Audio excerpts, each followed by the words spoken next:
Hello, everyone, and welcome to Dirty Money, the show where we take you through the sinister side of finance and show you the most filthy financial scandals. And I have Mike in the studio here with me today. How you doing, Mike? Great. How are you doing?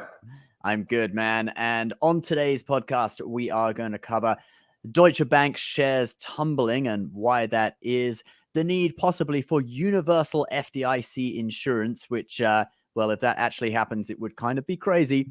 Coinbase getting hit with an SEC investigation, their stock tumbling as well. And also YouTubers and celebrities, 8 of them, in fact, being hit with lawsuits from the SEC over their promotion of a crypto scam. But first of all, one thing I want to talk about, which is kind of interesting, and I want to bring a little spice into the show with this, and that is that today, or maybe it was yesterday, Pluto moved into Aquarius, okay, for the first time in 225 years. And I know, Mike, you're quite into looking at the astrology of investing and the astrology of money. So I'm going to hit you with this, and I'll get your response. So Aquarius is associated with rebirth, okay? And the last time Pluto was in Aquarius was from between 1777 to 1797. Well, guess what happened during that period? None other than the American Revolution and the French Revolution happened last time Pluto was in Aquarius. So it could indicate massive changes in society. And by what we're seeing with the crumbling of the banking sector, lawsuits against certain celebrities, it could indicate kind of like the getting rid of the old, in with the new. Anyway, it's going to be a wild ride if you believe in all that stuff. So, Mike, what's your response to that? Well, JP Morgan said it best. He said, millionaires follow the market, billionaires follow the stars. And exactly. If you follow it closely, there is the beginnings of the cycle for astrology with financing and timing the market. There's a couple of different books that I've read that have really, changed how I trade a little bit.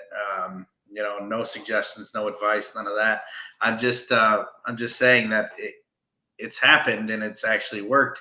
I think, Deutsche is rebounding a little bit right now as we speak. It's 2:00 on Friday afternoon, but ultimately these guys are selling their bonds to cover their deposits. I mean, does it sound familiar?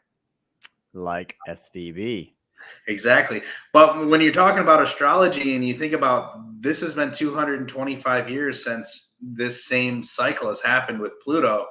Oftentimes Pluto is looked at as rebirth or death, right? So fundamentally, the English, which were brought to America now in 1777.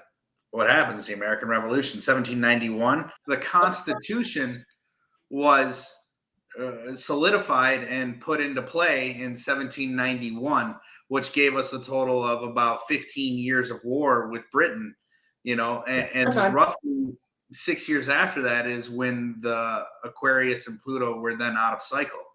So when you look at it, I think we're in for some interesting times. I feel like what's going on right now is a slow motion 2008. I don't know. Yeah. I don't know how to explain it. It's very slow motion. Like they're doing everything they can to stop it. But actually in 2008, I think maybe we just don't remember it correctly, because remember in 2008, it started in like summer 2008, but actually, oh, maybe it wasn't summer. No, it was sort of like summer into fall, started with the housing market, but then it spread to the financial sector later on, more coming into 2009. So it did actually take like a whole year for the whole thing to happen. And then after 2009, that's when we started coming out of it. So, it was mid-September when the markets felt the hit for 2008. I think it was September 15th or September 11th. I had just moved to Manhattan, and literally a week after I moved there, I was like, "Oh, this is excellent." But then the Lehman crashed. Was that slightly later? I think that was more in the winter, wasn't it? No, that was right around that time. That's when Lehman crashed. The bailouts. Oh, that was September. What about WAMU? WAMU was later. WAMU was later. Yeah. So it kind of did take some time to spread through. I remember my dad lost his job in 2009. So, about 6 months after the initial crash started, Yeah. We started feeling the worldwide recession for the next really 2 to 3 years. And there's certain parts of the United States where you started to feel that long before it.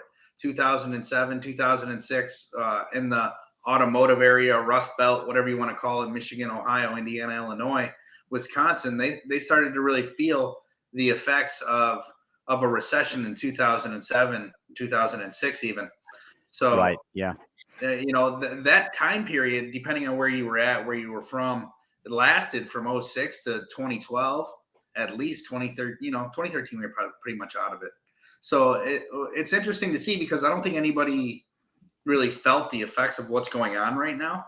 Yeah. No one was, a year ago going, "Yep, we're gonna be in the bottoms." Everybody's like, "This is cranking." The market's hitting all-time highs. We're up 70% from the low over COVID. So everybody's just The COVID was sort of a flash recession, and then when everyone realized that it really wasn't anything to worry about, it snapped back. It was a V-shaped thing. So I think this is the real recession that was due to happen, because of all the money printing. Yeah.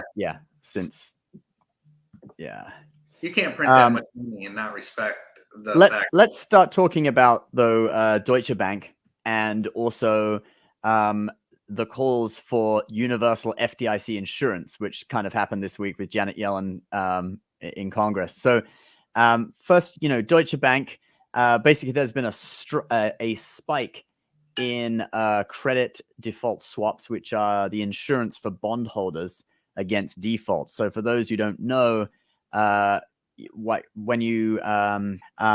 for those who don't know, though, when you invest in a company, there's two things you can invest in. Either you can buy equities or you can buy bonds. And so equities are, ownership, stocks, basically ownership in the company, and bonds, you're buying the company's debt. And credit default swaps are insurance against default on the bonds for the bondholders.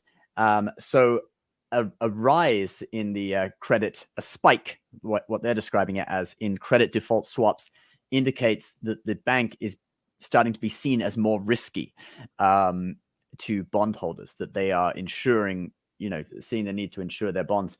Now, Deutsche Bank actually had quite a few quarters of profit, I think since 2019, but they did have some problems before that. They were seen as a pretty risky bank, and they restructured, I think it was in 2019. So I don't know. We'll have to see how this develops, because it could be just people getting spooked from the Credit Suisse thing, and it's kind of spreading to Deutsche Bank, or it could actually be that there's a serious problem with Deutsche Bank. So I'm not totally sure yet. What do you think about it, Mike?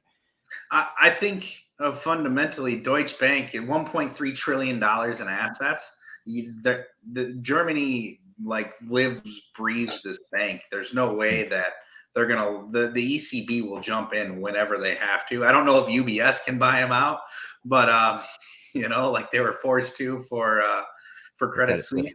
Yeah, so it's like we've got to really look at it. I think fundamentally what's going on is you have mortgage default swaps for the last problem for our financial institutions collapsing in 2008, and now we're looking at business default swaps, basically bonds. So really, are bonds worth anything? At the end of the day. Well, it depends. It depends on the institution whose bonds you're buying. I want to. So, like with the idea of this being a too big to fail bank for Germany, and the European Central Bank would step in, I want to link that to what's been talked about this week in the US, talking about FDIC insurance, and the fact that the FDIC insured all the deposits at SVB and Signature Bank. And I want to play you guys actually a little clip from Senator Lankford questioning Thanks for being here. Janet Yellen. That's right. Yeah. If you start at 119 in that clip, Dom, he's basically saying that that it's unfair because banks that are deemed too big to fail are getting all their deposits insured, right? Because the Fed, the Treasury basically said that the FDIC would cover all deposits at Signature Bank, Signature and SVB, because they are too big to fail. They're systemically important, whereas smaller banks are going to lose out. So just check what he says to Janet Yellen here. To allow for the Inflation Reduction Act actions from Japan and Germany to now be defined as made in America. I find that very creative. Love to talk about all that. Don't have time. I need to be able to drill on a couple of things. Let me start with some of the banking issues we're dealing with on it. Will the deposits in every community bank in Oklahoma, regardless of their size, be fully insured now? Are they fully recovered? Every bank, every community bank in Oklahoma, regardless of the size of the deposit, will they get the same treatment that SVB just got or Signature Bank just got? A bank only gets that treatment if a majority of the FDIC board, a supermajority of the Fed board, and I, in consultation with the president, determine that the failure to protect uninsured depositors would create systemic risk and significant economic and financial consequences. So what is And your we plan? made that determination. Right. So to what these is your two banks. plan to keep large depositors from moving their funds out of community banks into the big banks? We have seen the mergers of banks over the past decade. I'm concerned you're about to accelerate that by encouraging anyone who has a large deposit in a community bank to say, we're not going to make you whole, but if you go to one of our preferred banks, we will make you whole at that point.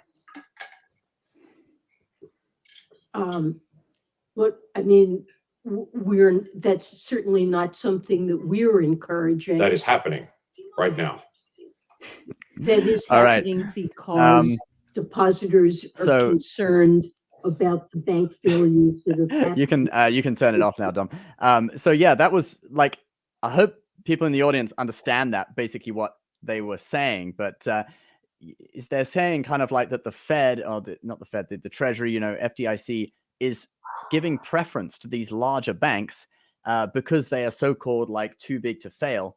So they're insuring all deposits, and that's going to cause people who have large deposits over $250,000, which in theory the FDIC doesn't cover, to move their deposits from these small community banks to these big banks, which is then just going to encourage more mergers and takeovers, consolidating power, and eventually you're going to end up having like 2 or 3 massive banks, all these small banks going out of business. I mean, that's kind of like the end game with this. And it almost makes you feel like this is by design in a way, right? Like the old thing of like, never let a good crisis go to waste, right? 9/11, they brought in the Patriot Act to take away people's, certain freedoms. Financial crisis, they brought in certain things afterwards that actually were beneficial to the banks. And it looks like with this crisis, we're seeing, if they say, oh, we'll insure all deposits at the largest banks, that means people will flock to those largest banks instead of the small banks because their total deposit is insured. Yeah, there's less risk when you're going to a big bank. So why would you put any money into a small bank? It doesn't make any sense. I mean, she was completely like speechless. She didn't even know what to say after he brought that up, and it's so true. Like, what would stop you from using a small regional bank like Fifth Third, which is not larger of the regional banks, right? And they just raised their benchmark interest rates to 8%, I think yesterday. But it's interesting to really think about is, basically you're going to get the tech giant world of banking, where you have Meta, you have JP Morgan, where you have, Google, you have Bank of America, and where you have Amazon, you have Wells Fargo. So it's fundamentally going to become this conglomerate of banks, and maybe that's what they're trying to push forward, but we'll see what happens for the smaller banks. I mean, that's where crypto really helped out a lot of things, right? There was it grew so fast. I mean, the value of crypto flipped overnight, and there's no regulations on it. It shows that free market enterprise really can happen with financial institutions. So it's wondering why they would continue to push down on this. It's interesting, isn't it? Yeah. And it's almost like the discourse, the narrative about universal FDIC insurance has been brought into, the public eye now. And sometimes when that happens, it's done for a reason. These things aren't by coincidence. So you get people talking about it, open to the idea. we'll see how it develops.